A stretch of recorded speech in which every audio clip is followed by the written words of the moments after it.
AGP হওক BJP হওক কংগ্ৰেছে হওক যিয়ে নহওক আপোনালোকে ৰাষ্ট্ৰীয় দলত যিসকল আছিলে তেওঁলোকে আমাৰ জাতীয়তাবাদী চিন্তাধাৰাটো উত্থাপন কৰিব পৰা নাছিল যাৰ কাৰণে আপোনালোকে ভুল বুলি ক'বনে নিজৰ কোনটো জাতীয়তাবাদী তেওঁলোকৰ আমি ভাবিছিলোঁ যে আমাৰ সমস্যাটো যিটো আছিলে এই সমস্যাটো নেশ্যনেল পাৰ্টি হিচাপে তেওঁলোকে আমাক সমাধান কৰি দিব তেওঁলোকে 10 বছৰ সুযোগ পাইছিল কি কৰিলে কওকচোন আৰু কেতিয়া কৰিব কওকচোন জোৰ পৰি হাত পালে নহয় জোৰ পৰি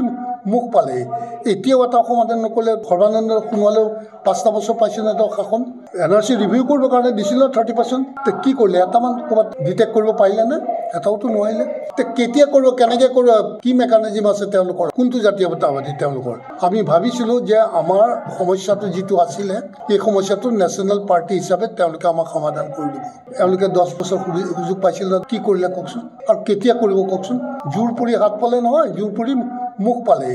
এতিয়াও এটা সমাধান নকৰিলে সৰ্বানন্দ সোণোৱালেও 5টা বছৰ পাইছিল এটা শাসন